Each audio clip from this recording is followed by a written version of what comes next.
ইখলাসিয়ত নিয়ে যদি কোনো বান্দা তওবা করে আল্লাহর দরবারে, আল্লাহু আকবার, আল্লাহ বলেন কোন বান্দা যদি তওবা করে, তওবা করার কারণে আমি আল্লাহ তার আমলনামাকে এমন সুন্দর জাগিয়ে দেই, এমন সুন্দর জাগিয়ে দেই। আগেই বলেন আল্লাহু আকবার।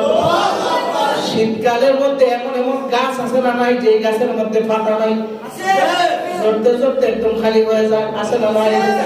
আল্লাহ রাসূল বলেন কোন বান্দা যদি আল্লাহর কাছে আত্তাইবু মিনাত তামবি কামাল্লাহ তামবালা, কোন বান্দা যদি ইখলাসিয়ত নিয়ে যদি আল্লাহর কাছে তওবা করে, তার আমলনামাকে আল্লাহ এমন ভাবে জাগিয়ে দেয়, এমন ভাবে জাগিয়ে দেয়, এমন ভাবে জাগিয়ে দেয়। শীতকালে এই সমস্ত গাছের মধ্যে পাতাগুলা ঝরতে ঝরতে একদম শুধু ডাল থাকে আর কোনো পাতাই থাকে না, সমস্ত মোরা পাতাগুলা পড়িয়া যায়, সমস্ত পাতাগুলা পড়িয়া জমি একদম সাফ হয়ে যায়। ঠিক তদ্রূপভাবে কোন বান্দা যদি আল্লাহর কাছে যদি এই ভয় ভীতি নিয়ে যদি তওবা করে, আল্লাহ পাক রব্বুল আলামিন ওই রকম ভাবে জারি একদম সাফ করে দেয়, সুবহানাল্লাহ, একদম জারি পরিষ্কার করে দেয়। আল্লাহ তাআলা বলেন বান্দা মুমূর্ষু হওয়ার আগেও যদি তুই খালিস দিয়ে তো তওবা করিস রে বান্দা, আর ওই তওবাটা যদি আমি আল্লাহর দরবারে ইখলাসিয়ত অর্জন করে আমি আল্লাহ মাফ করে দেব, সুবহানাল্লাহ। এখন কি মনে করে যে যেমন মুমূর্ষু অবস্থায় এর আগেও যেহেতু তওবা করার চান্স আছে, একবার যে সময় স্বর্গে তো বলি এর আগে একটু তওবা করলে নাকি সবটা তো কে কখন পড়বে কেউ জানে না, কেউ জানে না। তার মানে কি যে সময় সবটা তো পড়বো এর আগে তওবা করব না, এখনই করব, এখনই করব তওবা। আপনি মসজিদ থেকে বের হয়ে বাড়িতে যাইবেন এই গ্যারান্টি আগে দেন মিয়া, তারপরে আমি আপনাকে গ্যারান্টি দিব সবটা ধরে আপনি তওবা করেন। এই মেসেজের দ্বারা আল্লাহ কি এটা গুরুত্ব বোঝাইতেছেন যে তওবা করলে তুমি এই মুহূর্তেই করো, তুমি সবটা ধরে মুক্ত করিও না। এটা তো আমি আল্লাহ লাস্ট ডেট রাখলাম, আর এই ডেটটা একমাত্র আমি আল্লাহর হাতেই আছে। তোমার হাতে যদি হায়াত এবং দৌলত থাকতো তাহলে তুমি সবটা ধরে আগে তওবা করলে কোনো অসুবিধা ছিল না। যেহেতু হায়াত এবং মওতের মালিক আমি আল্লাহ, বান্দা এখনই তুমি তওবা করো, আমি আল্লাহ কবুল করব, সুবহানাল্লাহ। এখনই তুমি তওবা করো, এত লম্বা টাইম নিও না, এত লম্বা টাইম তুমি নিও না। তার মানে কি 24টা ঘন্টা আল্লাহ তওবার কাতারে আমরা কাটানোর দরকার। এখন কি তওবা কি হুজুরের মিয়া না 24 ঘন্টা হুজুরে তওবা করেন? না না না, 24 ঘন্টা আপনি বলেন আস্তাগফিরুল্লাহ আস্তাগফিরুল্লাহ আস্তাগফিরুল্লাহ আস্তাগফিরুল্লাহ। আল্লাহ বলেন বান্দা তুমি আস্তাগফিরুল্লাহ বলবা, আমি আল্লাহ তোমার আমলনামা থেকে যে গুনাহ নামক এই দুশমনী আছে সবগুলো আমি আল্লাহ ধাপে ধাপে কাইটা দেব, সুবহানাল্লাহ, ধাপে ধাপে কাইটা দেব। রুহের মধ্যে জং ধরে কি ধরে না? কথা বলেন, রুহের মধ্যে জং ধরে না? কামড়ে কি এমনি ছুটে যায়? আগুনের মধ্যে দিতে হয়, এরপরে বড় হাতুড়ি নে ছোট হাতুড়ি নে বিভিন্ন ধরনের কেমিক্যাল দিয়ে এরপরে লোহার জং ছুটায়, আস্তে আস্তে ধাপে ধাপে ছুটাও। আল্লাহ বলেন বান্দা তোমার অন্তরের ভিতরে যে দম পড়েছে রে বান্দা, এই জংটা যদি ছুটায় দাও তাহলে আমার জিকিরের মধ্যে মশগুল হয়ে যাও। তুমি যত বেশি জিকির করবে আমি আল্লাহ তোমার গুনাহের ময়লার জগ আমি আল্লাহ পরিষ্কার করব, সুবহানাল্লাহ। এত ধৈর্য হারা কেন হয় যে আমি গুনাহগার, আমি এত বড় গুনাহগার, আল্লাহ আমাকে মাফ করবেন? কে বলছে আপনাকে মাফ করবেন আল্লাহ? সুবহানাল্লাহ, সুবহানাল্লাহ। আপনার গুনার কাছ থেকে, আপনার গুনাহ থেকে কি আমার আল্লাহর দয়া আশা করে এত ছোট হয়ে গেছে? কেন তো নৈরাশ হয়ে যান যে আমি এত বড় গুনাহগার, আল্লাহ আমাকে মাফ করবেন কিনা? কেন মাফ করবে না?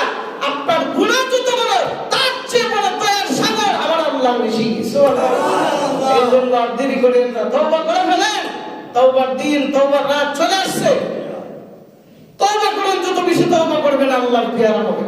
এই জন্য আল্লাহ রাসূল বলেন কোন বান্দা যদি আল্লাহর পুরোপুরি ভয় ভীতি নিয়ে আল্লাহর ইখলাসিয়ত নিয়ে যদি কোন বান্দা তওবা করে আল্লাহর দরবারে, আল্লাহু আকবার, আল্লাহ বলেন কোন বান্দা যদি তওবা করে, তওবা করার কারণে আমি আল্লাহ তার আমলনামাকে এমন সুন্দর জাগিয়ে দেই, এমন সুন্দর জাগিয়ে দেই। আগেই বলেন আল্লাহু আকবার।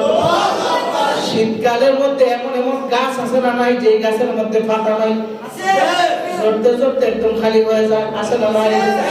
আল্লাহ রাসূল বলেন কোন বান্দা যদি আল্লাহর কাছে আত্তাইবু মিনাত তামবি কামাল্লাহ তামবালা, কোন বান্দা যদি ইখলাসিয়ত নিয়ে যদি আল্লাহর কাছে তওবা করে, তার আমলনামাকে আল্লাহ এমন ভাবে জাগিয়ে দেয়, এমন ভাবে জাগিয়ে দেয়, এমন ভাবে জাগিয়ে দেয়। শীতকালে এই সমস্ত গাছের মধ্যে পাতাগুলো ঝরতে ঝরতে একদম শুধু ডাল থাকে আর কোনো পাতাই থাকে না, সমস্ত মোরা পাতাগুলো পড়িয়া যায়, সমস্ত পাতাগুলো পড়িয়া জমি একদম সাফ হয়ে যায়। ঠিক তদ্রূপভাবে কোন বান্দা যদি আল্লাহ ভয় ভীতি নিয়ে যদি তওবা করে আল্লাহ পাক রব্বুল আলামিন ওই রকম ভাবে জারি একদম সাফ করে দেয় সুবহানাল্লাহ একদম জারি পরিষ্কার করে দেয় কেমন তো নইলে হবে যে আল্লাহ আমাকে maaf করবেন নি আমি এত বড় গুনাহগার কেন maaf করবেন আল্লাহ আল্লাহ কি এমনি maaf করে দেবে আপনি না চাইলে আল্লাহ দিবে কি না চাইলে আল্লাহ দিবে না দোকানওয়ালার কাছে যান বাবা তো সন্তানকে পাঠাইলো কোথায় যাও বলে আজকে তো বাজার করতে হবে ঠিক আছে বাবা তুমি বাজারে যাও সে টাকা নিয়ে বাজারে যাইতেছে বাজারে যাইতে গিয়া সে দোকানওয়ালার কাছে গিয়া আর দোকানে কোনো কিছুই বলে না হাতে টাকা আছে ব্যাগও আছে সবকিছু আছে কিন্তু দোকানওয়ালার কাছে কোনো কিছু বলে না জীবনে তার ব্যাগের মধ্যে মাল ঢুকবে বাজার ঢুকবে দোকানওয়ালার কাছে আগে বলো বলবা যত ইচ্ছা ততই মাল নিতে পারবা বলবা না তোমার ব্যাগেও মাল ঢুকবে না বলেন ঠিক না বেটি মহান আল্লাহর কাছে যাও আল্লাহ আমার সন্তান নাই সন্তান দাও আমার মেয়ে ছেলের বিবাহ হইতেছে না ব্যবস্থা করে দাও আল্লাহ আমার জমিনের মধ্যে ফসল হয় না ব্যবস্থা করে দাও আল্লাহ আমার একটা বাড়ির প্রয়োজন বাড়ির প্রয়োজন গাড়ির প্রয়োজন নারীর প্রয়োজন যার যা কিছু প্রয়োজন মহান আল্লাহর কাছে যাও আমার আল্লাহ দেওয়ার জন্য রেডি সুবহানাল্লাহ আমার আল্লাহ দেওয়ার জন্য রেডি এই জন্যই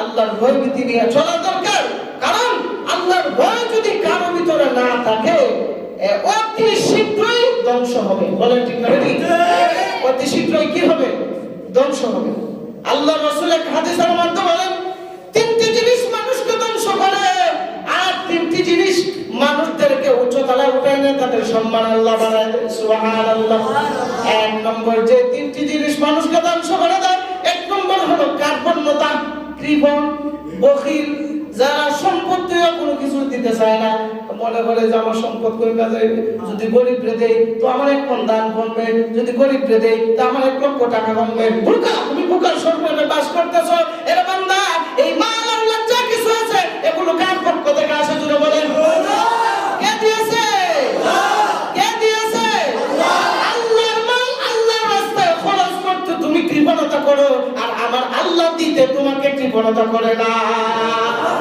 আল্লাহ তোমাকে দিতে কৃপণতা করে না আর বখিলের বাচ্চা তুই দিতে কৃপণতা করছিস আল্লাহ রাসূল বলেন এক নম্বর হলো যারা কৃপণতা করে বখিলতা করে তারা অতি শীঘ্রই ধ্বংস হয় এই মোট ধন সম্পদের পিছনে পড়ে তারা ধ্বংস হয় দুই নম্বর যারা আল্লাহর আনুগত্য করে না আল্লাহ দিয়ে ভয় নাই আমার গাড়ি করতে হবে আল্লাহ দিয়ে ভয় নাই আমার বাড়ি করতে হবে আল্লাহ দিয়ে ভয় নাই নামাজে আসে না সবকিছু তো আসে না শুধু শুধু দুনিয়া দুনিয়া দুনিয়া দুনিয়া বলে চিৎকার করে আর সুসজ্জিত করে দুনিয়া সুসজ্জিত করে দুনিয়া দুনিয়া দুনিয়া তো সুসজ্জিত করলা কিন্তু একদিন চিন্তা করলাম না যে দুনিয়ার জন্য এত কিছু করলাম দুনিয়া আমাকে আখিরাতে কি দিবে তার মানে আল্লাহ যে সম্পদ দিয়েছে এই সম্পদ আমি আল্লাহর রাস্তায় দিয়ে দেই এই সম্পদগুলাই আমাকে আখিরাতে দিবে সুবহানাল্লাহ এই সম্পদগুলা আমাকে কি দিবে আখিরাতে দিবে দুনিয়াতে যদি আপনি দান খরচ যত বেশি করবেন আখিরাতের ভান্ডারে জমা হবে সুবহানাল্লাহ তিন নম্বর হলো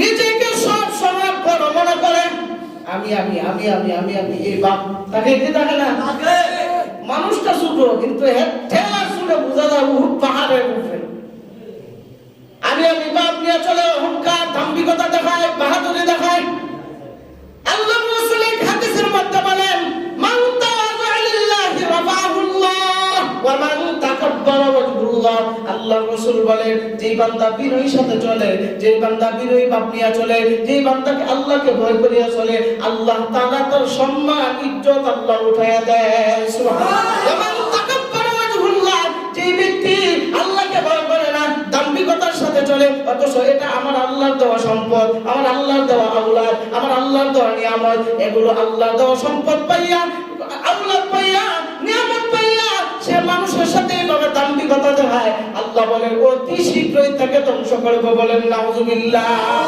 এই তিন কারণে মানুষ ধ্বংস হয় এক নম্বরে কি বলছি বলে দিছি এই হলো ওয়াজের আলামত এক নম্বরে কি কার্পণ্যতা কৃপণতা বখিলামি এক নম্বরে বখিলামি দুই নম্বর আনুগত্য না করা আল্লাহর ইবাদত না করা আল্লাহকে অনুসরণ না করা তিন নম্বর হলো সব সময় যে নিজেকে নিজে বড় মনে করে নিজেকে নিজে বড় মনে নিজে যত ছোট মনে করবেন নিজেকে যত ছোট মনে করবেন আল্লাহর কসম আপনার ইজ্জত সম্মান আল্লাহ অনেক বাড়ায় দিবে। সুবহানাল্লাহ। আমার কথাটা শুনে আপনি নিজেকে নিজে কিছু হন যে একজন মানুষ যাইতেছে মুরব্বী, আমি টেকাওয়ালা, আমার এমনি সালাম দিব, এর আমি সালাম দিতাম করে কোশ্চেন কাল আল্লাহর কসম আপনাকে কোনো মানুষ জীবনে সালাম দিবে না। যদি সালাম দেয় ওই রকম মহব্বত দিয়ে সালাম দিবে না, কিছু টেকার জন্য সালাম দিবে, আপনাকে কিছু টেকার জন্য দিবে।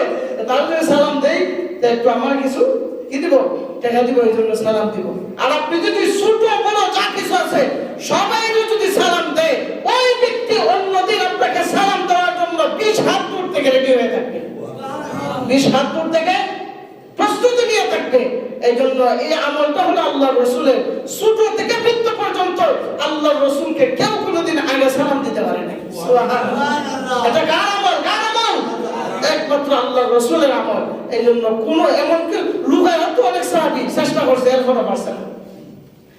আর যে তিনটা জিনিস মানুষদেরকে উচ্চতলায় উঠায়, উচ্চ মর্যাদায় উঠায়, এক নম্বর হলো খুশি অখুশি সর্বাবস্থায় ইনসাফ কায়েম করে, ইনসাফের উপর থাকে, যে তার উপরে অনেক বড় একটা দুঃখের পাহাড় আইছে অথবা কোনো মানুষের দ্বারা আক্রান্ত হয়েছে, ওই সময় সে সবুর করে ইনসাফের সাথে থাকে, যে তার উপরে একটা বড় একটা আঘাত আইছে, এই আঘাত অনুযায়ী এবার আঘাত করলো কেন, লাঠি লিয়ে মারছে, দৌড় গিয়ে ওই বাড়ি মারছে, এটা কি ইনসাফ হইলো? না। তোমাকে একজন আঘাত করছে, তুমি বলো আলহামদুলিল্লাহ, এটার বিচার আল্লাহ করবে, আমি সবুর ধৈর্য ধারণ করলাম। সামাজিক হইলে সামাজিকতায় দেখা দিবে, কিন্তু সামাজিকতায় না পড়ে বড় পর্যায়ে যদি না পড়ে, আল্লাহ তো দেখছেন, আল্লাহ দেখছেন কি দেখছেন না? আল্লাহ বিচার করে না, করে না? হ্যাঁ করে, ক্রমান্বয়ে ক্রমান্বয়ে করে, ক্রমান্বয়ে করে। এই জন্য এত ধৈর্য হারা হওয়ার দরকার নাই যে একজন আপনাকে আঘাত করছে তাহলে আমার আঘাত করতেই না। কেন আপনি আঘাত করবেন? আপনি মাফ করে দেন, ইজ্জত সম্মান আল্লাহ আপনাকে বাড়াই দিবেন। এই জন্য ক্ষমা করতে শিখান। 2 নম্বর হলো অভাব এবং সচ্ছলতা অবস্থায় সে একদম স্ট্রং থাকে, মাঝামাঝি অবস্থায় থাকে, তার অভাব আসছে আলহামদুলিল্লাহ বলে ডাল ভাত খেয়ে ছাড়ায় দেয়, আবার যখন সচ্ছলতা আসছে আলহামদুলিল্লাহ বলে তার সচ্ছলতার যে জিন্দেগি, এই জিন্দেগির থেকে কিছু আল্লাহর রাস্তায় দান করে, কিছু পরিবারের ক্ষেত্রে দান করে, কিছু মানুষকে বিলায় দেয়। এইভাবে যখন মধ্যম পন্থা অবলম্বন করে, আল্লাহ বলেন আমি ওই বান্দার উপর খুশি হয়ে যাই। আর 3 নম্বর হলো প্রকাশ্য এবং গোপনে সর্বাবস্থায় ভয় রাখে কার উপর? কাকে ভয় করে? আল্লাহকে ভয় করে। বিপদে আল্লাহকে ভয় করে, সুখে আল্লাহকে ভয় করে, দুঃখে আল্লাহকে ভয় করে। যে বিপদের মধ্যে ভয় করে আল্লাহকে, যে বড় এক রূপ আল্লাহ দিয়ে দিয়েছে, এখন দেখা যায় আল্লাহকে ডাকে আল্লাহ আল্লাহ আল্লাহ, ডাকতে ডাকতে একবারে বোঝা যায় আসমান থেকে আল্লাহ নামাই নিব। তার মানে কি? এই বিপদ দিয়া আল্লাহ তাআলা তোমাকে আল্লাহর রাস্তায় উঠানোর জন্য কিছু নরম করছে। সুবহানাল্লাহ। কিছু নরম করছে। আবার যখন বিপদ চলে যায় তখন দেখা যায় মসজিদে আযান হয়, এ উল্টা দিকে যায়। আল্লাহর ভয় করে? আল্লাহর ভয় করে? আল্লাহর ভিতরে যার ভয় আছে, আযান শোনা মাত্রই তার দিলটায় বাড়ি মারবে। সুবহানাল্লাহ। এই জন্যই এই 3 প্রকার মানুষ যারা আছে, এই 3 প্রকার মানুষের এই 3টা গুণ যদি অর্জন করতে পারে, বোঝা গেল এক নম্বরে তার ভিতরে আল্লাহর ভয় আছে। আর যার ভিতরে আল্লাহর ভয় আছে, আল্লাহর হুকুম পালন করতে গিয়ে সে কখনো গাফলতি করবে না। আল্লাহর হুকুম পালন করতে গিয়ে সে কখনো গাফলতি করবে না। এই জন্য সদা সর্বদাই আল্লাহ পাক রব্বুল আলামিন আমাদেরকে আল্লাহর ভয় ভীতি নিয়ে চলার মতো তৌফিক আল্লাহ দান করুন। সবাই বলি আমিন। আখিরু দাওয়ানা আলহামদুলিল্লাহি রাব্বিল আলামিন।